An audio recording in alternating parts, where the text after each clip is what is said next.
Painted application ધોરણ 6 થી 12ના વિદ્યાર્થીઓ માટે અપડેટ થઈ ચૂકી છે. આ એપ્લિકેશનમાં શું છે? બધા જ વિષયના વિડીયોઝ છે. ગુજરાતની બેસ્ટ ફેકલ્ટી દ્વારા લાઈવ લેક્ચર્સ છે. આઈએમપી પ્રશ્ન છે, ટેસ્ટ સિરીઝ છે અને ગુજરાતના તમામ વિદ્યાર્થીઓ સાથે તમે તમારી કમ્પેરિઝન કરી શકો છો. ગેમિફિકેશન છે અને બીજું ઘણું બધું. તો તમે એપ્લિકેશન ડાઉનલોડ ન કરી હોય તો ડિસ્ક્રિપ્શનમાં લિંક આપી છે. હમણાં જ પ્લે સ્ટોર ઉપર જાઓ અને એપ્લિકેશન ડાઉનલોડ કરો. ઘરે બેઠીને સરસ મજાનું ગુજરાતની જોરદાર ફેકલ્ટી સાથે ભણો, સારા માર્ક્સે પાસ થાઓ. યુનિટ આપણે પૂરા કરેલા છે. ભાઈ એક જ વાર કહીશ, બીજી વાર નહીં કહું. વચમાં કોઈનો અવાજ આવ્યો સીધા કાઢી મૂકીશ. પછી કોણ છે નહીં જો, બેહવા નહીં દો. બીજી અગત્યની વાત ઈ કે 5 યુનિટ પૂરા થયા છે ને આજે આપણે એક્સ્ટ્રા લેક્ચર લીધો છે. એનું કારણ ઈ છે કે આ 5 યુનિટના આપણે આજે MCQ ની ચર્ચા અહીંયા કરવાના છીએ. આજના લેક્ચરમાં 1 થી લઈને 5 યુનિટના MCQ ની ચર્ચા થશે. તમારે માત્ર ને માત્ર જો જવાબ આવડતા હોય તો જવાબ દેવાના છે. ઈ જવાબ પણ કઈ રીતે? ઓનલાઈન શરૂ થઈ ગયું સ્પર્ધા. ઈ જવાબ પણ કઈ રીતે? અહીંયા બેઠેલા લોકોએ ટોટલ 4 ઓપ્શન છે. જો તમને એવું લાગે કે પ્રશ્નનો જવાબ એ છે તો તમારે 1 આંગળી ઊંચી કરવાની. જો તમને એવું લાગે કે પ્રશ્નનો જવાબ બી છે તો 2 આંગળી ઊંચી કરવાની. જો તમને એવું લાગે કે પ્રશ્નનો જવાબ સી છે તો 3 આંગળી ઊંચી કરવાની. જો તમને એવું લાગે કે પ્રશ્નનો જવાબ ડી છે તો 4 આંગળી ઊંચી કરવાની. વચમાં કોઈએ બોલવાનું થતું નથી. એક પણ વ્યક્તિનો જવાબ આપવાનો અવાજ આવશે ને તોય કાઢી મૂકીશ. બોલવાનું વચમાં કોઈએ નથી. માત્ર 1, 2, 3 અને 4 આવડે તો આંગળી ઊંચી કરો ને બાકી અહીંયા બેઠા બેઠા જોજો. ઓનલાઈન માંથી જે લોકો હજી તો એ છેલ્લે બધા પ્રશ્નો છેલ્લે. અત્યારે ખાલી અહીંયા જવાબ છેલ્લે. હું ટાઈમ બધાને આપું જ છું ને પૂછું જ છું કઈ પ્રશ્ન હોય તો, એટલે ત્યારે કહી દેવાનું.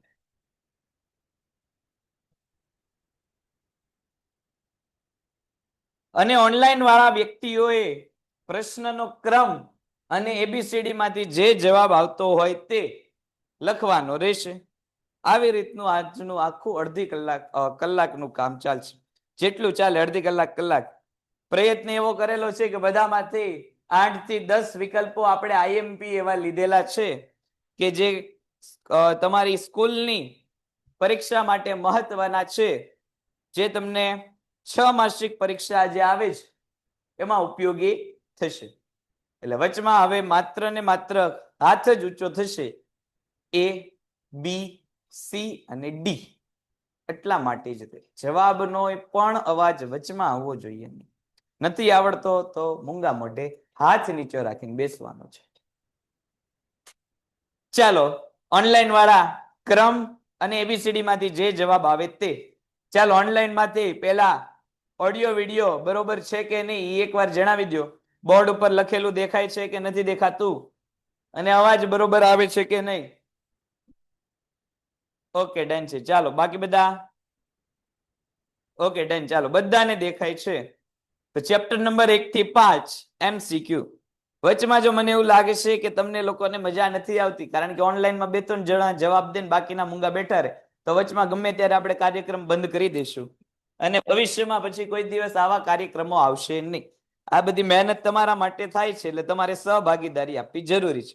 તો અને માત્ર તો જ તે આનું આગળનું લેટેસ્ટ એડિશન આપણે જે છે MCQ અને 1 માર્કના પ્રશ્ન સ્વરૂપે આપશું. બધાએ જવાબ દેવો ફરજિયાત છે. ચાલો, પહેલો પ્રશ્ન. અર્થશાસ્ત્રને સામાજિક વિજ્ઞાનનો દરજ્જો આપનાર અર્થશાસ્ત્રી એડમ સ્મિથ, સેમ્યુઅલસન, માર્શલ અને રોબિન્સન. તમને એક પ્રશ્ન માટે 1 મિનિટનો સમય આપવામાં આવશે. 1 મિનિટમાં સવાલ વાંચી જવાબ અહીંયા ઓપ્શન માંથી વાંચીને જો આવડતો હોય તો ઓનલાઈન વાળા લખશે ને અહીંના લોકો હાથ ઊંચા કરશે. સામાજિક વિજ્ઞાન, તો જવાબ આવશે એડમ સ્મિથ. પછીનો મુદ્દો એ બધું મૂકી દે તો બેટા, બધું મૂકી દે. અહીંયા જ ખાલી ધ્યાન આપો, નહીતર ઘડીએ ઘડીએ એમાં જોશે નામાં જોશે, એમાં જોશે નામાં જોશે. બીજો મુદ્દો, સામાન્ય રીતે દેશ, વર્ષ, વરસાદ જેવા સ્વતંત્ર ચલ રાશિ સેના ઉપર દર્શાવવામાં આવે છે? ઊભી ધરી, આડી ધરી, ઉદ્ગમ બિંદુ કે કાટખૂણે? જવાબ આવડતો હોય એ માત્ર હાથ ઊંચો કરશે.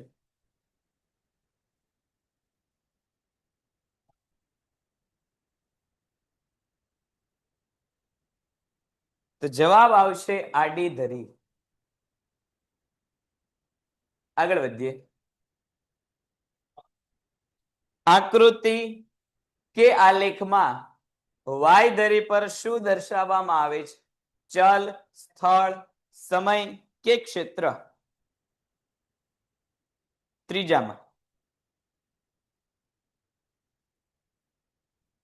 તો આ તો બધાને જ આવડતું હોય, ઓઇકોનોમસ. પછી નીચેનામાંથી કયું એકમલક્ષી અર્થશાસ્ત્ર નથી?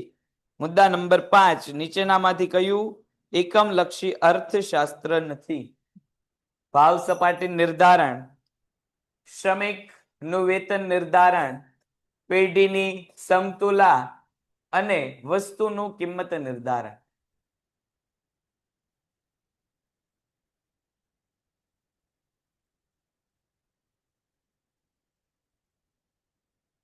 તો જવાબ આવશે ભાવ સપાટીનું નિર્ધારણ. પછીનો મુદ્દો,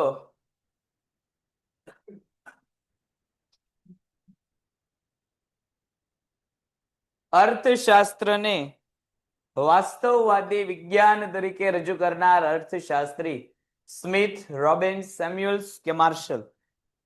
છઠ્ઠો મુદ્દો, પ્રશ્ન નંબર 6. છઠ્ઠા પ્રશ્નમાં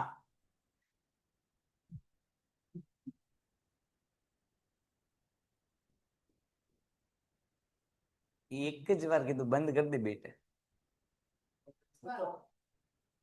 એટલે મને ખબર જ હોય ને બધા સાચા જવાબ આવતા, એટલે મને ન ખબર પડી જાય, હું વિદ્યાર્થી ન ઓળખું.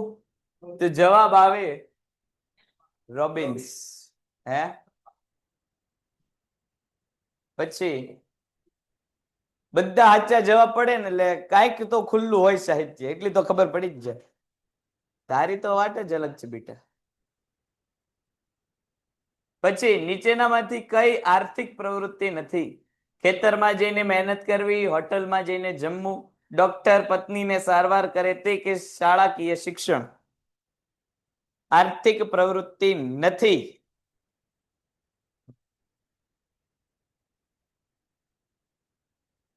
તો ડોક્ટર પોતાની પત્નીનો ઈલાજ કરે તો પત્ની પાસેથી પૈસા લે નહીં.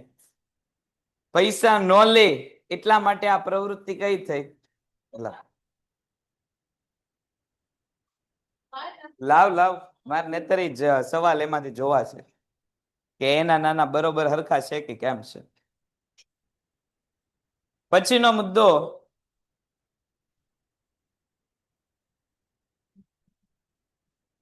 હે તે કીધું ને પાડવાનું. પછી કયા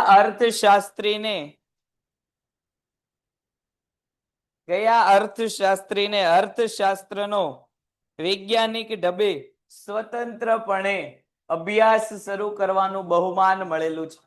કૌટિલ્ય, માર્શલ, રોબિન્સ કે સ્મિથ?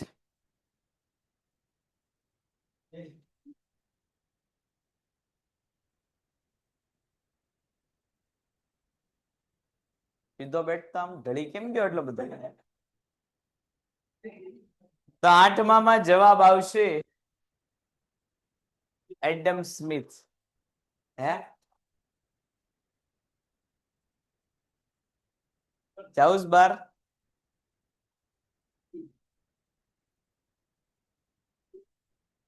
હરી થિયેટરમાં જઈને ફિલ્મ જુએ છે એ કયા પ્રકારની પ્રવૃત્તિ છે?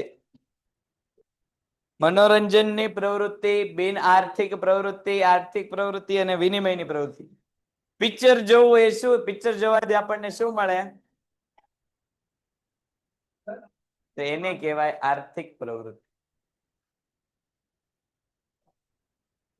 તમે ટિકિટ લેવા માટે પૈસા આપો છો, બદલામાં થિયેટર વાળો ટિકિટ આપે છે, તો આર્થિક પ્રવૃત્તિ થઈ કે ન થઈ?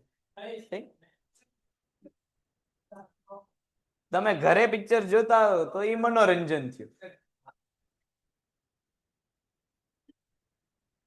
તો એવું લુખ્ખું કામ કહેવાય. પછીનો જવાબ, માનવીની આર્થિક સમસ્યાઓનો ઉકેલ અને માનવીના આર્થિક વર્તનોને અભ્યાસ કરતા શાસ્ત્રને કયા નામે ઓળખાય છે? કઈ સમસ્યાઓનો ઉકેલ છે અહીંયા? આર્થિક સમસ્યા. તો આને આપણે શું કહેશું? તો કહેશું આપણે અર્થશાસ્ત્ર.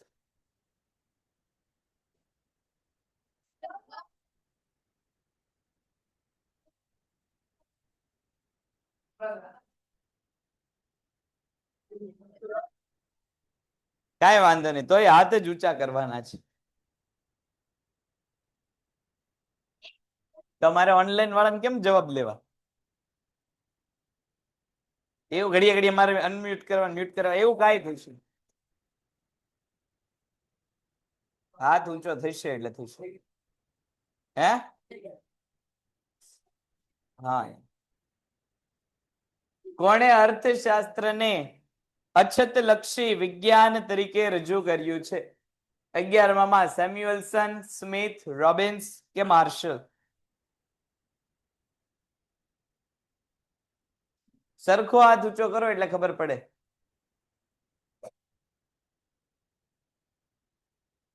તો જવાબ આવશે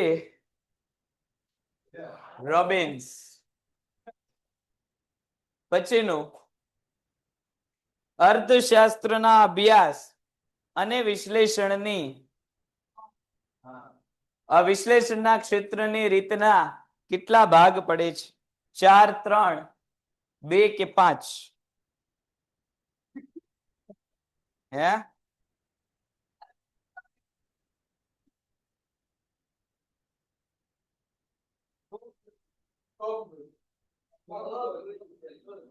જવાબ આવશે 2. એક સાચું પડ્યું એમાં તો ગદ ગદ થઈ ગયું. સાચું જોઈએ પણ હજી પેલા એક તો સાચું પડ્યો ને.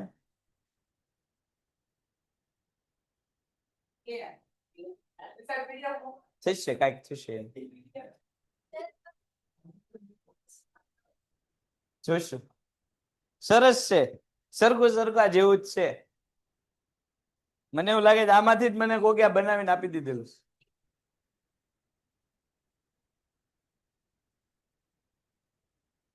પછીનો પ્રશ્ન, ચેપ્ટર નંબર 2, પ્રશ્ન નંબર 1, પાણીનું વિનિમય મૂલ્ય કેવું હોય છે? નીચું, ઊંચું, શૂન્ય કે ખૂબ નીચું? પાણીનું વિનિમય મૂલ્ય.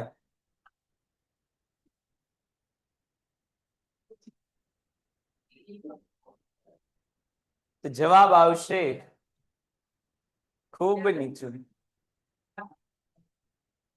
એક જ વાર મેં શરૂઆતમાં કહી દીધું કે અવાજ આવશે, દાંત કાઢતું કોઈ પણ બોલતું હશે ને તમે દાંત કાઢતા દેખાશો તો તમે બહાર નીકળશો.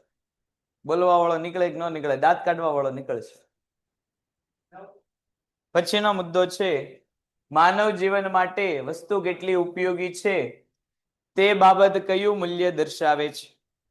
ઉપયોગી માટે કયું મૂલ્ય? ઉપયોગી માટેનું મૂલ્ય.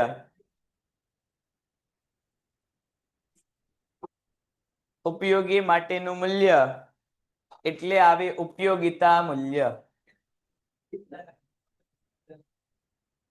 ચાલો પછી, વૈજ્ઞાનિક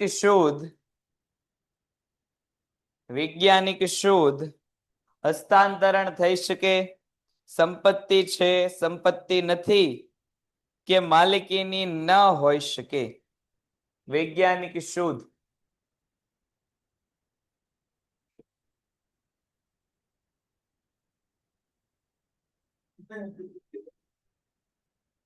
એટલે આ તમે આમ એટલે 3.5 મને કહો.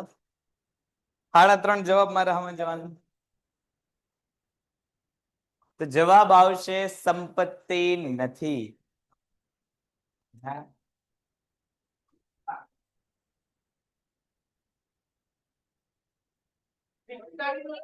વૈજ્ઞાનિક શોધને સંપત્તિ બનાવી શકાય નહીં એવું આપણે ટીક કરાવેલું છે ચોપડે.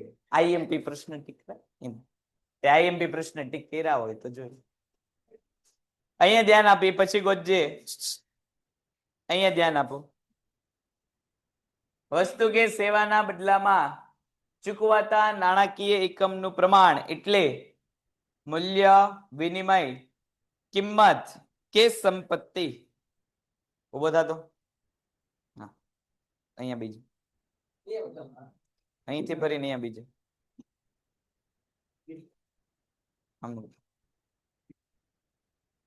ચાલો હવે છે કોઈ? જો એક જ સીટ હતી ને ભરાઈ ગઈ એટલે હવે સીધા 12. ઉભો થા. ચોથામાં શું જવાબ આવશે? જવાબ આવશે કિંમત. ચૂકવાતું મૂલ્ય એટલે શું? તો કે કિંમત. પછી નહીં. સોનાનું ઉપયોગિતા મૂલ્ય. સોનાનું ઉપયોગિતા મૂલ્ય કેવું છે? ઓછું, ઊંચું, શૂન્ય કે ખૂબ ઊંચું? સોનું આપણા જીવનમાં કેટલું ઉપયોગિતા મૂલ્ય ધરાવે છે?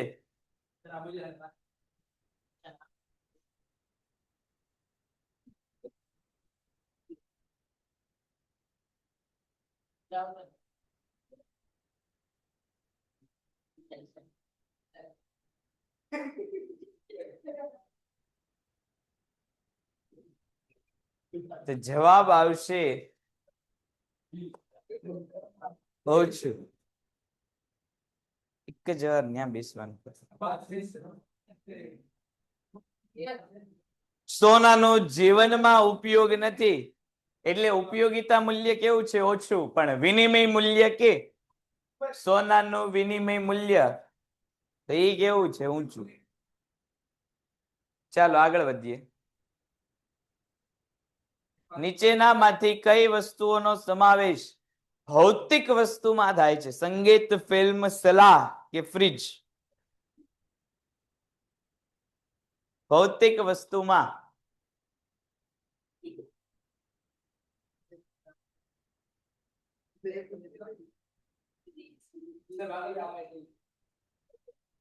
તો જવાબ આવશે ફ્રીજ. ક્યાંય જવાનું નથી.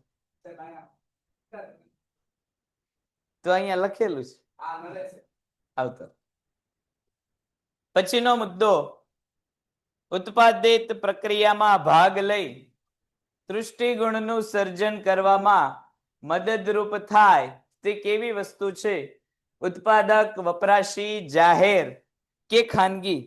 ઉત્પાદનમાં મદદ કરતી વસ્તુ એટલે ઉત્પાદનમાં મદદ કરતી વસ્તુ એટલે કઈ વસ્તુ? ઉત્પાદનમાં મદદ કરતી વસ્તુ એટલે જવાબ આવશે ઉત્પાદક વસ્તુ.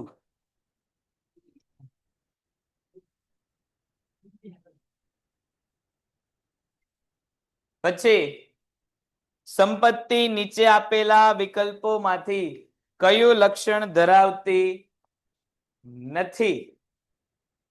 પેલું, ઉપયોગિતાનો ગુણ ધરાવે છે. બીજું, તેની છત હોવી જોઈએ. ત્રીજું, બાહ્ય રૂપ ધરાવે છે. અને ચોથું, વિનિમય પાત્રતા ધરાવે છે. અહીંયા લક્ષણ નથી એવું કીધેલું છે. માથામાં રાખ. કેમેરામાં આવે એવું છે.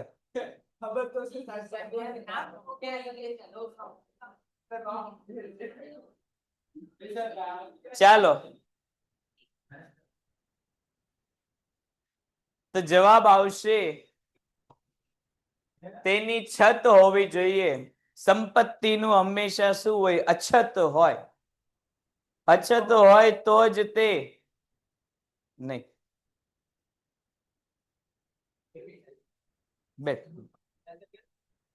અછત હોય તો અને માત્ર તો જ તે જે છે એના ઉપર માલિકી હક મેળવી શકાય. છત એટલે શું? તો કે ભરપૂર પ્રમાણમાં હોય. દાખલા તરીકે સૂર્યપ્રકાશ, તો સૂર્યપ્રકાશની છત હોય તો એને સંપત્તિ બનાવી શકાતી નથી. પછી ખાનગી વસ્તુમાં શું હોય છે? વપરાશનું વિશાળ ક્ષેત્ર, બિન સ્પર્ધાત્મકતા, બિન વંચિતતા કે સ્પર્ધાત્મકતા?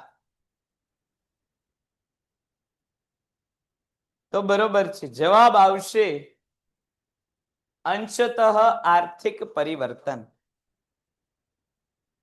આગળ, શ્રમ ઉત્પાદનનું કેવું સાધન છે? શ્રમ ઉત્પાદનનું નાશવંત, અવિનાશી, વેતનયુક્ત કે સજીવ? શ્રમ જે છે ઉત્પાદનનું કેવું સાધન છે?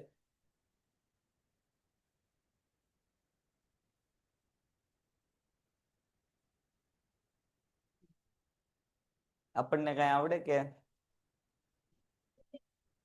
તો જવાબ આવશે નાશવંત સાધન છે. શ્રમનો આજે ઉપયોગ ન કરો તો આજનો શ્રમ આપણે સ્ટોર કરી શકતા નથી. આજનો શ્રમ આજને આજ પૂરો થઈ જાય. એટલે કેવું સાધન થઈ ગયું? એ નાશવંત સાધન. શ્રમ વ્યક્તિ કામ કરે, શ્રમ. હા. પછી તમામ કુદરતી સંપત્તિ એટલે? આ બોલો ભાઈ, શું હે રેન્ડ હેઝ કર્યો છે તે? સમ્યક. શું ભાઈ પ્રશ્ન છે?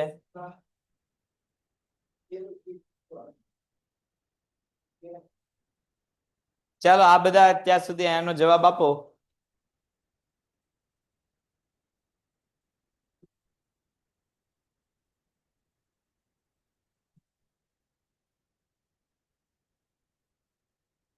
ભાઈ સમ્યક બોલો, શું પ્રશ્ન છે? ચાલ તો ટાઈપ કરીને રાખ પ્રશ્ન, ત્યાં સુધી આગળ વધતા જઈએ. તમામ કુદરતી સંપત્તિ એટલે? જમીન.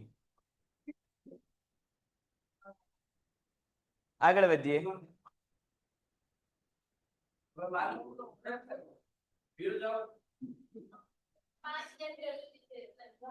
ચેપ્ટર નંબર 3, પંખો અને વીજળી એ કેવા પ્રકારના?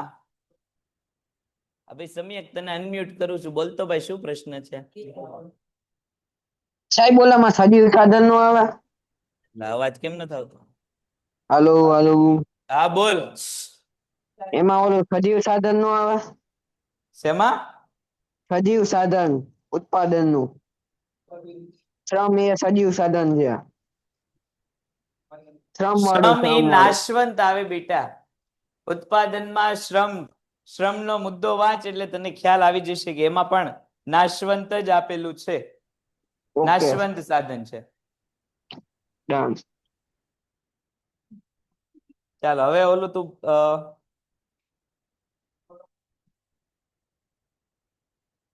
આગળ વધીએ. પછી ચેપ્ટર નંબર 3, પંખો અને વીજળી એ કયા પ્રકારની વસ્તુઓ છે? પૂરક, અવેજી, એક સરખી કે પછી વપરાશી? એકવાર બોલવાની ના પડી તોય બુલબુલ કર્યા રાખે. ખાલી હાથ ઊંચો કરતો આવડતું હોય તો બંને.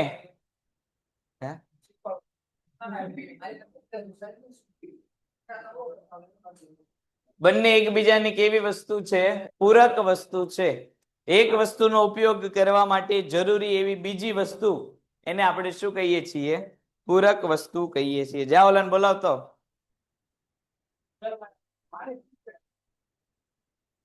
બીજો મુદ્દો, માંગનું વિસ્તરણ માંગ રેખા પર કઈ તરફ જતું જોવા મળે છે? માંગનું વિસ્તરણ થાય તો માંગ રેખા કઈ તરફ જાય? ઉપર, નીચે, જમણી તરફ, બીજી માંગ રેખા ઉપર કે ડાબી બાજુ જે છે એ માંગ રેખા જતી જોવા મળે.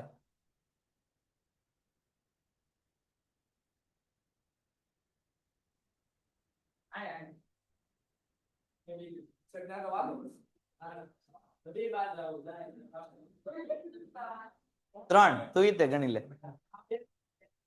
તો એ આવી જશે, તો આને ગણી લે. ચાલો ફટાફટ જવાબ. માંગનું વિસ્તરણ થવાથી માંગ રેખા કઈ તરફ જશે?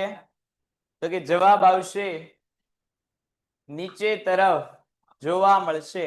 માંગ રેખાનો ઢાળ કેવો હોય? તો આપણને ખબર છે કે માંગ રેખાનો ઋણ ઢાળ હોય છે. પછીનો મુદ્દો, વ્યક્તિની આવકમાં વધારો થતા નિમ્ન ગુણવત્તા વાળી વસ્તુની માંગ ડેશ ડેશ ડેશ વધે, ઘટે, યથાવત રહે કે શૂન્ય થાય. આ લખેલું જ છે જો.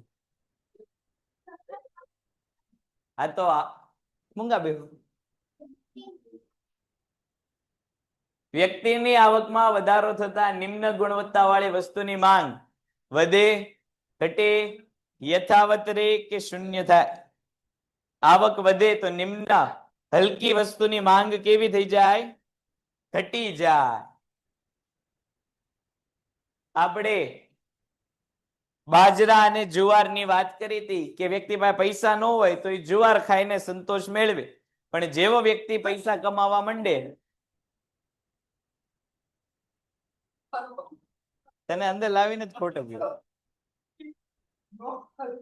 જેવો વ્યક્તિ પૈસા વાળો થાય, જેવો વ્યક્તિ પૈસા વાળો થાય એટલે સૌથી પહેલા જુવાર ખરીદવાનું બંધ કરીને શું ખરીદવા માંડે? બાજરો ખરીદવા. એનો અર્થ એ કે હલકી પ્રકારની વસ્તુની માંગ કેવી થઈ જવા માંડે? ઘટવા માંડે છે. ચાલો પછીનો પ્રશ્ન, કિંમત અને માંગ વચ્ચે કેવો સંબંધ છે?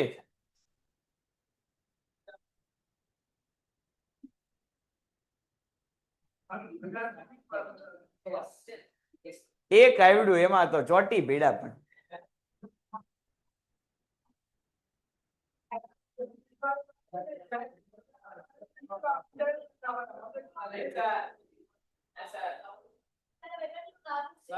હજી શરૂ થશે.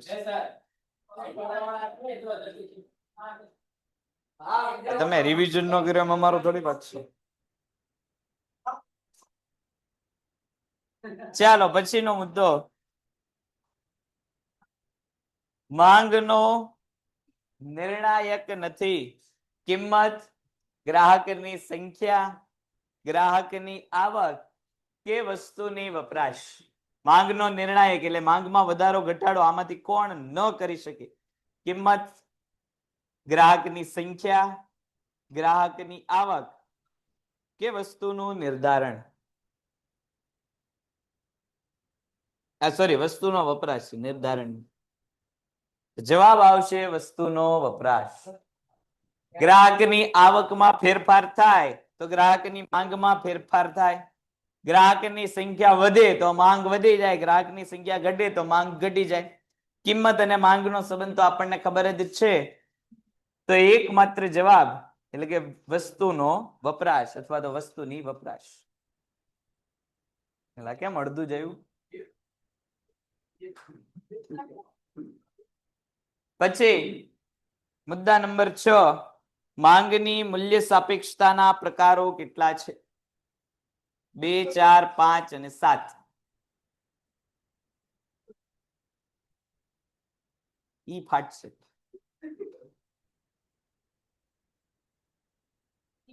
હે પેન્ટેડ એપ્લિકેશન ધોરણ 6 થી 12 ના વિદ્યાર્થીઓ માટે અપડેટ થઈ ચૂકી છે. આ એપ્લિકેશનમાં શું છે? બધા જ વિષયના વિડીયોઝ છે. ગુજરાતની બેસ્ટ ફેકલ્ટી દ્વારા લાઈવ લેક્ચર્સ છે. આઈએમપી પ્રશ્ન છે, ટેસ્ટ સિરીઝ છે અને ગુજરાતના તમામ વિદ્યાર્થીઓ સાથે તમે તમારી કમ્પેરિઝન કરી શકો છો. ગેમિફિકેશન છે અને બીજું ઘણું બધું. તો તમે એપ્લિકેશન ડાઉનલોડ ન કરી હોય તો ડિસ્ક્રિપ્શનમાં લિંક આપી છે. હમણાં જ પ્લે સ્ટોર ઉપર જાઓ અને એપ્લિકેશન ડાઉનલોડ કરો. ઘરે બેઠીને સરસ મજાનું ગુજરાતની જોરદાર ફેકલ્ટી સાથે ભણો, સારા માર્ક્સે પાસ થાવ.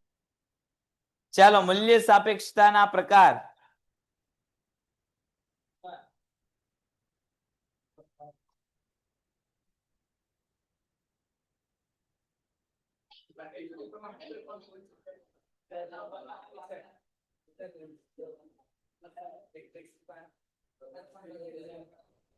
તો જવાબ આવશે 5. સંપૂર્ણ મૂલ્ય સાપેક્ષ માંગ, સંપૂર્ણ મૂલ્ય અનપેક્ષ માંગ, એકમ મૂલ્ય સાપેક્ષ માંગ, મૂલ્ય સાપેક્ષ અને મૂલ્ય અનપેક્ષ.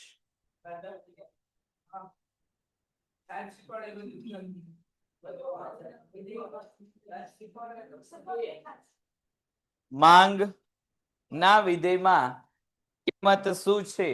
કાર્ય કારણ, સ્થિર કે અન્ય પરિબળ?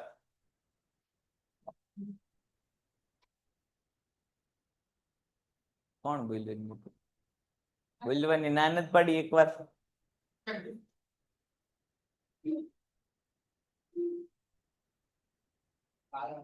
જવાબ આવશે કારણ. આગળ વધીએ. માંગ રેખાનો ઢાળ હમણાં જ આપણે વાત કરી કેવો હોય?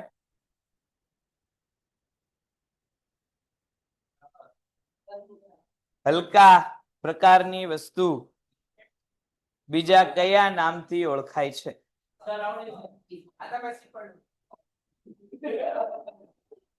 હવે એક શબ્દ અને તું બાદ. હલકા પ્રકારની વસ્તુ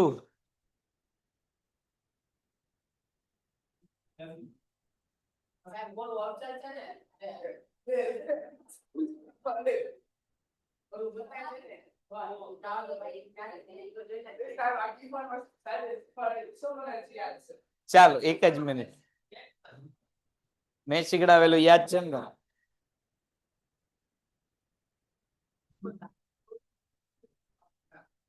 ગિફન વસ્તુનો ખ્યાલ કોણે આપ્યો તો? ગિફને જ આપ્યો તો, એટલે એના નામ પરથી જ વસ્તુનું નામ પડ્યું.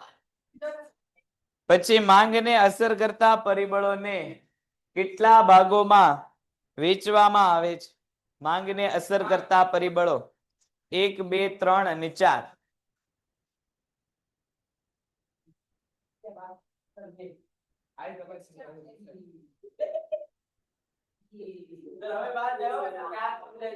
તો જવાબ આવશે 2.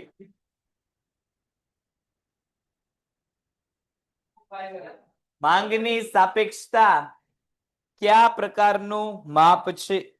માંગની સાપેક્ષતા સાપેક્ષ, નિરપેક્ષ, એકમ કે ટકાવારી? તો અહીંયા તમને કહી જ દીધેલું છે કેવું છે સાપેક્ષતા. તે કેવું માપ હોય? સાપેક્ષ માપ હોય. પૂરક વસ્તુઓ કેવી હોય છે? જોડાયેલી, હરીફ, સંબંધ વગરની કે વૈકલ્પિક? પૂરક વસ્તુઓ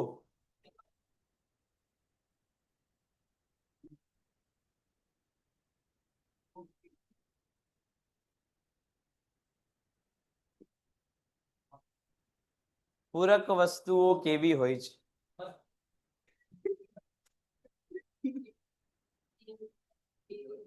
તો આવશે જવાબ A. શરૂઆતમાં જ તે આપણે પંખા અને વીજળીની વાત કરી. તો પૂરક વસ્તુઓ કેવી હોય છે? જોડાયેલી.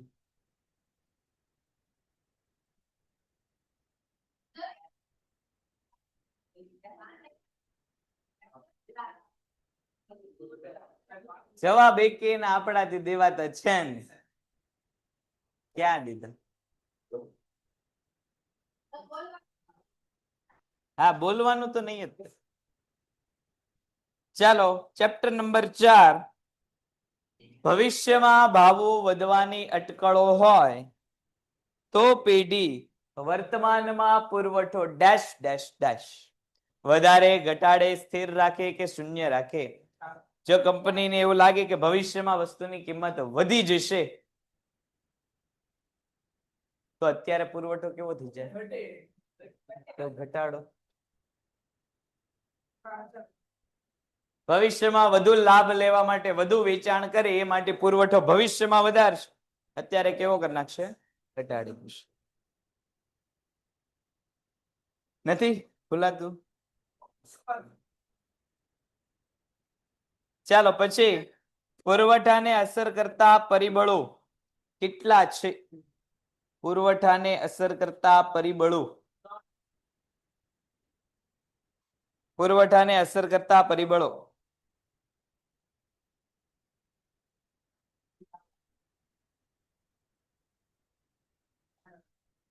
હવે જો અહીંયા ધ્યાન આપો, આમ ઘણા સાહિત્યમાં આનો 2 જવાબ આપેલો છે, ઘણા સાહિત્યમાં 5 જવાબ આપેલો છે. મુખ્ય પરિબળો કે તો 2, વસ્તુની કિંમત અને કિંમત સિવાય મુખ્ય પરિબળો કે તો 2. અહીંયા ખાલી પરિબળો કીધા છે એટલે આપણે 5 રાખશું, કારણ કે ઘણા સાહિત્યમાં 5 જવાબ આપેલો છે. એક વસ્તુની કિંમત, ઉત્પાદન સાધનોની કિંમત, ટેકનોલોજીની કક્ષા, ભવિષ્યના ભાવો અંગેની અટકળ અને અન્ય પરિબળો, એવા આપણને અહીંયા કીધેલા છે. 12મું છે. ખુલી ગયું. હા, મેં જોયું કેવું ખુલી. ચાલો પછીનો મુદ્દો, એટલે આપણે અત્યાર પૂરતો આમાં 5 જવાબ રાખશું. આપણને એવું કે મુખ્ય પરિબળો કેટલા છે, તો જવાબ કેટલા રાખશું? 2. ખાલી પરિબળો કે 5.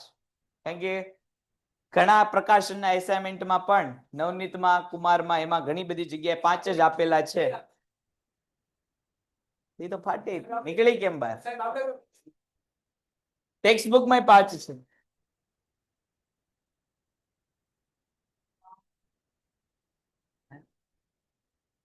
શું તો અહીંયા ધ્યાન આપો. માર્શલના મતે બજારની મહત્વની અનિવાર્ય બાબત કઈ છે? બજાર માંગ અને કિંમત, બજાર પુરવઠો અને કિંમત, બજાર માંગ અને બજાર પુરવઠો, બજાર માંગ, બજાર પુરવઠો કે કિંમત. ત્રીજામાં માર્શલના મતે અનિવાર્ય બાબત, તો 2 જ બાબત અનિવાર્ય હોય, માંગ અને પુરવઠો. એના આધારે કિંમત નક્કી થતી હોય છે.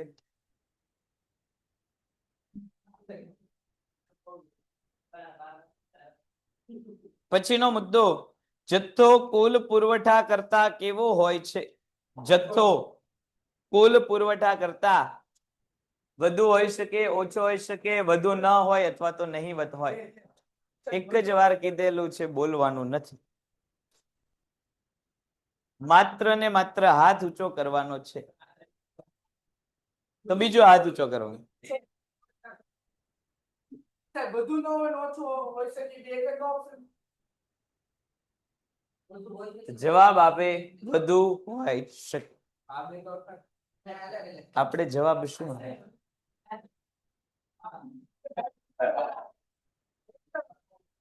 કઈ રીતે વધુ હોય? બોલતો જથ્થામાં કઈ કઈ બાબતનો સમાવેશ થાય? હા, એટલે તેમાંથી બોલ. પુરવઠો એટલે શું? તો કે નિશ્ચિત સમયે અને કિંમતે ઉત્પાદક ઉત્પાદનનો જે ભાગ વેચવાની ઈચ્છા શક્તિ અને તૈયારી ધરાવતો હોય એ પુરવઠો કહેવાય. જથ્થો એટલે શું? તો કે પુરવઠો વત્તા ઉત્પાદક પ્રવર્તમાન સમયે અને કિંમતે ઉત્પાદનનો જે ભાગ વેચવાની ઈચ્છા શક્તિ અને તૈયારી ધરાવતો નથી, એ વસ્તુનો સમાવેશ પણ જથ્થામાં થાય. એટલે કેવો હોય? પુરવઠા કરતા. પછીનો મુદ્દો, કઈ બાબત પુરવઠાના નિર્ણાયક નથી? કઈ બાબત પુરવઠાનો નિર્ણાયક નથી? ઉત્પાદન પદ્ધતિ, રાજકીય સ્થિતિ, વાહન વ્યવહારની સુવિધા કે પૂરક વસ્તુની કિંમત. પુરવઠાના નિર્ણાયક નથી.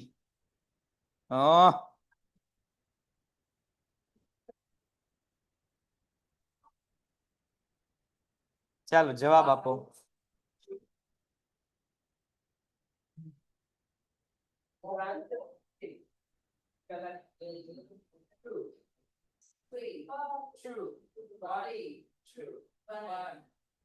તો જવાબ આવશે પૂરક વસ્તુની કિંમત.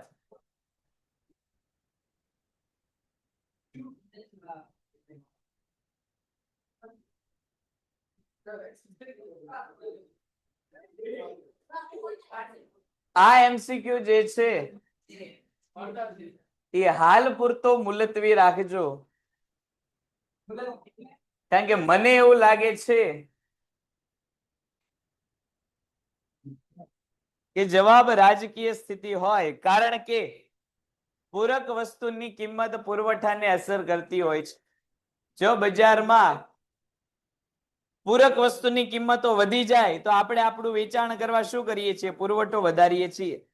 એટલે ઈ જવાબ આવે. એટલે મારા ખ્યાલથી બી જવાબ આવે છે, પણ સાહિત્યમાં આપણને ડી કીધેલું છે, પણ મારા મતે બી આવશે. એટલે આપણે બી જવાબ ફિલહાલ માટે રાખશું. પછીનો મુદ્દો, શું ઘટે? શું ઘટે તો નફાનું પ્રમાણ ઘટવાથી પુરવઠો ઘટાડવામાં આવે છે. શું ઘટે તો નફાનું પ્રમાણ ઘટવાથી એવું તો શું થાય કે જેથી નફાનું પ્રમાણ ઘટી જાય? નફો શું કામ ઘટે? કિંમત ઘટવાથી નફો કેવો થઈ જાય? ઘટી જાય. એટલે પુરવઠામાં શું કરવામાં આવે? પછીનો મુદ્દો, અમદાવાદના અનાજના વેપારી પાસે 50 કિલો ઘઉંની 800 બેગ છે. તે પૈકી 500 બેગ વર્તમાન ભાવે વેચવાની ઈચ્છા શક્તિની તૈયારી છે. તો પુરવઠો કેટલો? 300, 500, 800, 1300. કેટલો જવાબ આપવાનો છે?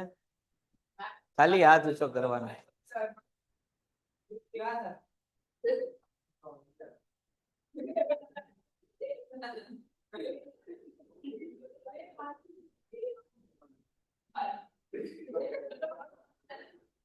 સર સ્ક્રીનશોટ પાડવાનું. ચાલો પાડી લ્યો સ્ક્રીનશોટ.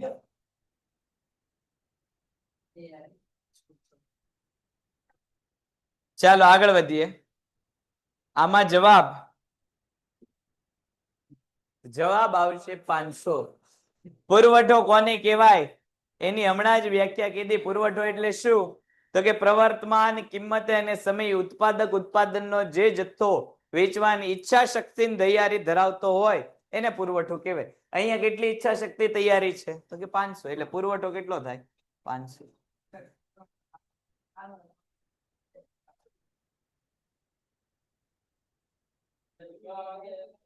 પછીનો મુદ્દો, કિંમત સિવાયના પરિબળોને પ્રેરિત ફેરફારને લીધે પુરવઠામાં થતા પરિવર્તનને શું કહેવામાં આવે છે? કિંમત સિવાયના પરિવર્તનથી પુરવઠામાં ફેરફાર થાય એને વધારો, સંકોચન, સંકોચન વિસ્તરણ કે વધારો ઘટાડો?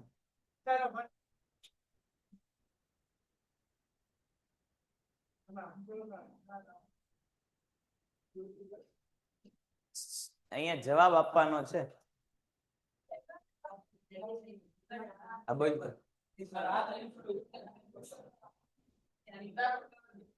તો વધારો ઘટાડો કહેવાય. ચાલો આગળ વધીએ. પુરવઠો ક્યારે બદલાતો નથી? સોરી, પુરવઠા રેખા ક્યારે બદલાતી નથી? કિંમતમાં ફેરફાર થાય, ઉત્પાદન ખર્ચમાં ફેરફાર થાય, સરકારની નીતિ બદલાય કે ટેકનોલોજી બદલાય? તેનો જવાબ આવે કિંમતમાં ફેરફાર. કિંમતમાં ફેરફાર થવાથી પુરવઠા રેખામાં પરિવર્તન આવતું નથી. પછી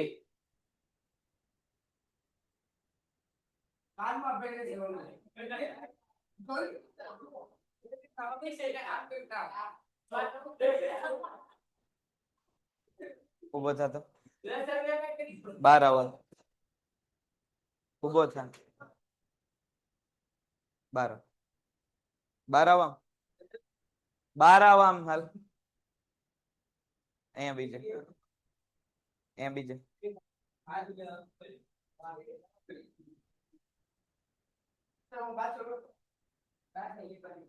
હવે તારો વારો આવશે. તને જ સીધો બહાર મોકલી દઈશ અને તને જ કાલથી આવવાનું જ બંધ કરાવી દઈશ.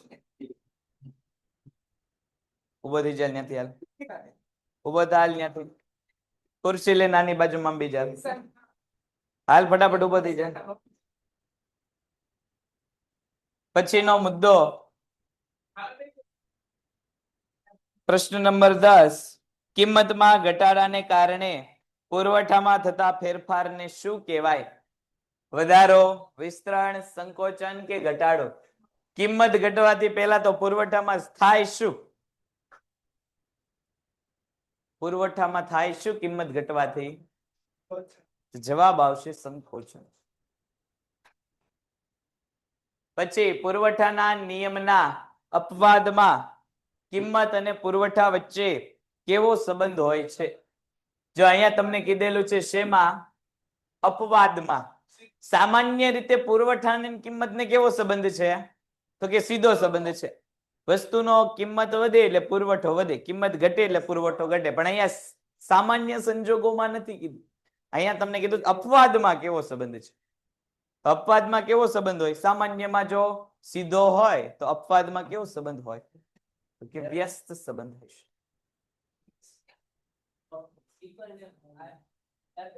પછી વસ્તુની કિંમત અને પુરવઠા વચ્ચે કેવો સંબંધ છે? લ્યો હમણાં જેની વાત કરતા હતા એ જવાબ અહીંયા આવ્યો. કિંમત અને પુરવઠા વચ્ચે કેવો સંબંધ છે?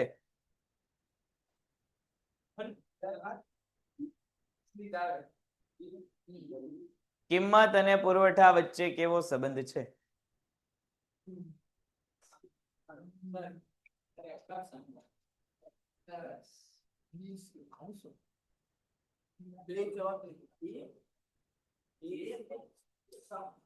તો જવાબ આવશે ધન સંબંધ છે.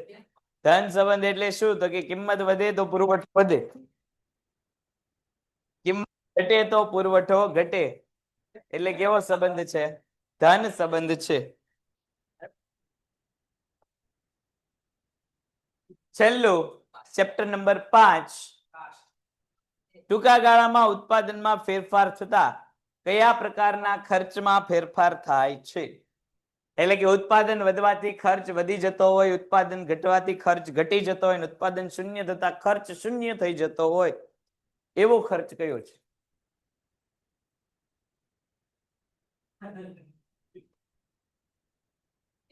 તો કે એવો એક જ ખર્ચ છે અને એ પણ કયો છે? સ્થિર.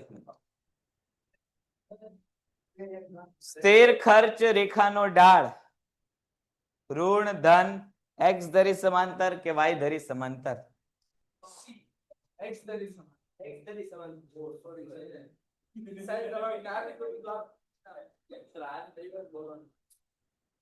તમારે ત્રણેયને શું છે? આ આટલો સિમ્પલ પ્રશ્ન નથી આવડતો. તો જવાબ આવશે એનો ઢાળ જ હોતો નથી. છેલ્લે આપણે ચર્ચા કરી હતી એક્સ ધરીને કેવી હોય? સમાંતર હોય છે.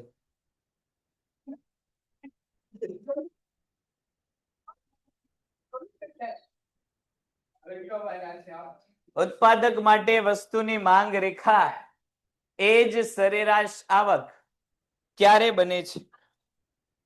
ઉત્પાદક માટે વસ્તુની માંગ રેખા સરેરાશ આવક રેખા ક્યારે બને છે?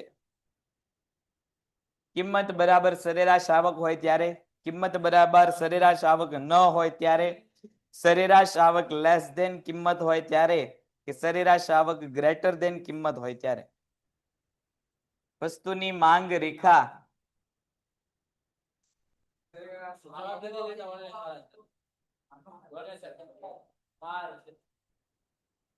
તું જવાબ આપ. ઉત્પાદક માટે માંગ રેખા એ સરેરાશ આવક રેખા, એટલે બંને રેખા ક્યારે સરખી હોય? તો છેલ્લો મુદ્દો આપણે જોયું હતું કે જ્યારે કિંમત અને આવક કેવી હોય? એક સરખી હોય ત્યારે આ રેખા કેવી હોય?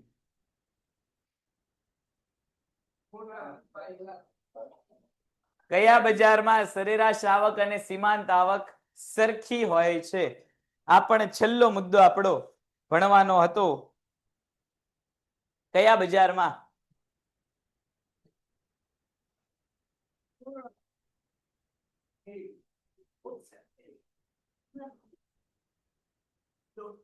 ચાલો ભાઈ ફટાફટ જવાબ આપો. હમણાં લોક કરો. તો જવાબ આવે પૂર્ણ હરીફાઈ. પૂર્ણ હરીફાઈમાં 3 પ્રકારની વસ્તુઓ એક સરખી હોય એવું આપણે જોયું હતું. કિંમત, સરેરાશ આવક અને સીમાંત આવક. P is equal to AR is equal to MR. Price is equal to marginal revenue is equal to average revenue. પછીનો મુદ્દો, નીચેનામાંથી કયો ખર્ચ સ્થિર ખર્ચ નથી? સ્થિર ખર્ચ એટલે શું? તો કે લાંબા ગાળા સુધી એક જ પ્રકારનો ખર્ચો રહેતો હોય એને સ્થિર ખર્ચ કહેવાય. તો કયો ખર્ચ સ્થિર ખર્ચ નથી? કેમ તું ચોંટી ગઈ છે આમ નામ? જવાબ આવશે શ્રમિકોનું વેતન. શ્રમિક એટલે કોણ? તો કે મજૂર. ઉત્પાદન વધારવું હોય તો વધુ મજૂરની જરૂર પડે, વધુ શ્રમિકની જરૂર પડે. તો શ્રમિકો વધુ પૈસા લે. ઉત્પાદન ઘટાડવું હોય તો શ્રમિકો ઘટાડી દેવા પડે. પછી કયા ખર્ચને ઉત્પાદનના પ્રમાણ સાથે સીધો સંબંધ છે? કયા ખર્ચને ઉત્પાદનના પ્રમાણ સાથે સીધો સંબંધ છે? સ્થિર, અસ્થિર, સરેરાશ કે સીમાંત?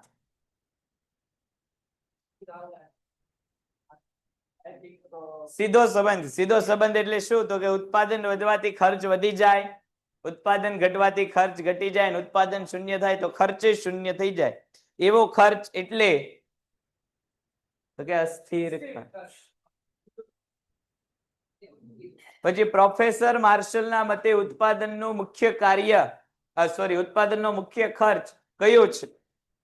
ઉત્પાદનનો મુખ્ય ખર્ચ માર્શલના મતે કુલ, સ્થિર, અસ્થિર કે સરેરાશ? તો માર્શલ એવું માને છે કે સ્થિર ખર્ચ જેવું કંઈ હોતું નથી. બધા જ ખર્ચા કેવા હોય છે? અસ્થિર હોય છે.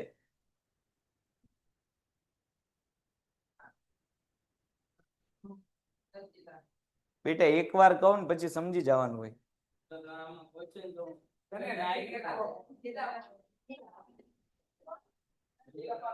એ બોલતા હોય ને સમજી જવાનું.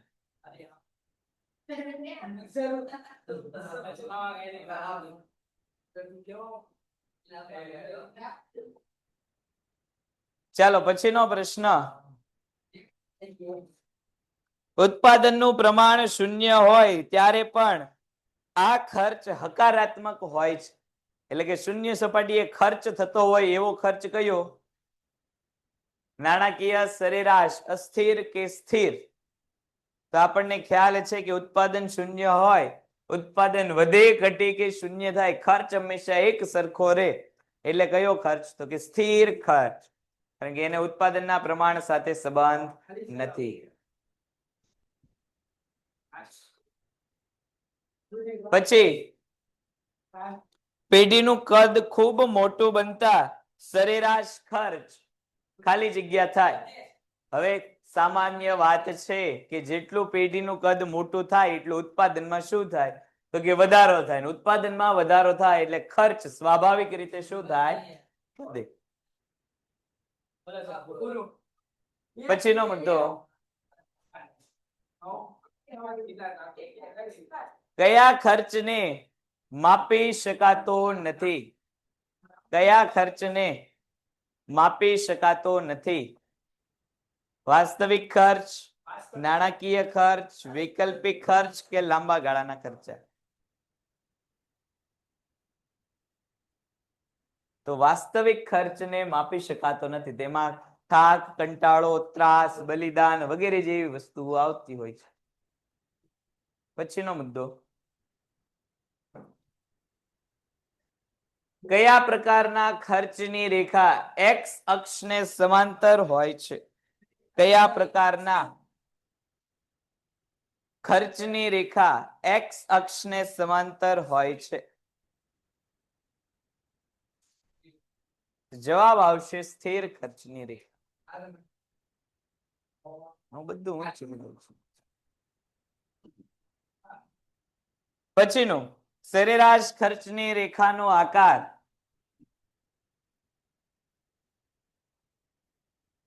સરેરાશ ખર્ચની રેખાનો આકાર કેવો આકાર હોય છે? યુ આકાર નો હોય છે.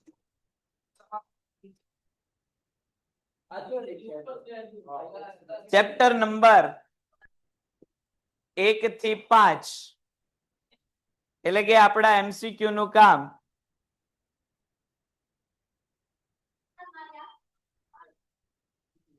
તમે બંને બેઠજો, કામ છે તમારું. તમે બંને આગળ પાછળના બંને બે. હા, ચાલો સ્ક્રીનશોટ ફટાફટ પાડી લ્યો.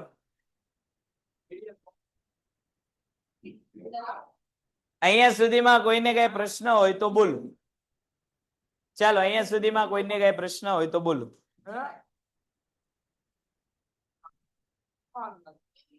અહીંયા સુધીમાં છે કોઈને કઈ પ્રશ્ન?